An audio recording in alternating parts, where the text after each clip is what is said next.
और उसके बाद उनकी ही लोककथा उन्होंने सारी लोककथाओं के मिजाज को हमारे सामने रख दिया है, लोककथा के मूल भाव को उन्होंने सामने रख दिया है।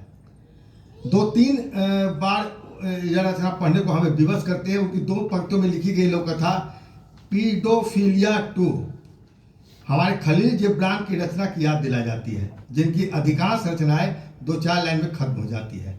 इस तरह की लोककथाएं आज बहुत कम लिखी जा रही है, लेकिन सच पूछी जाए तो सर्वाधिक पठनीय और असरदार ऐसे ही लोककथाएं होती है जिसका सृजन करना सबसे कठिन काम है। आए आप नया खेल दिखलाइए या पुराना, उसके लिए लाइट होना जरूरी तो होता है ना।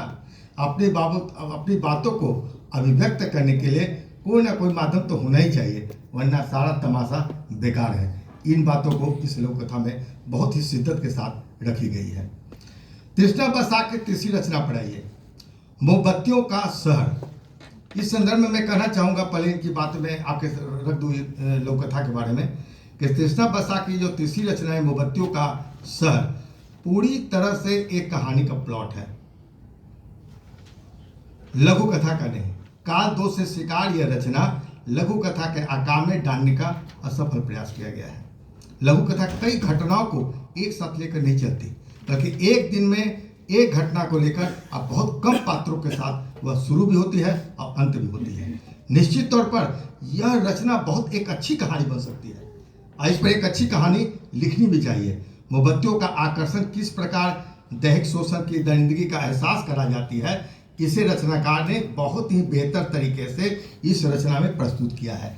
पति पत्नी के बीच में टूट रहे प्रेम संबंध को रेखांकित करने का प्रयास किया गया है इस रचना में, किंतु यह रचना थोड़ा और विस्तार चाहती है एक कहानी के रूप में, ताकि रचना के भीतर का भाव स्पष्ट रूप से और उभर कर सामने आ सके। लेखिका को भविष्य के लिए हमारी बहुत बहुत शुभकामनाएं हैं, क्योंकि इनकी रचनाओं को पढ़कर यह सहज एहसास हो जाता है कि एक बेहतर कहानी भी लिख सकती है, एक बेहतर लघु कथा भी लिख सकती है। ये 2 दिनों के आयोजन में इस बात से और भी प्रसन्नता है कि यहाँ दोनों इस गोष्ठी में आने के बाद मुझे महसूस हुआ कि लघु कथा क्या होती है, लघु कहानी क्या होती है।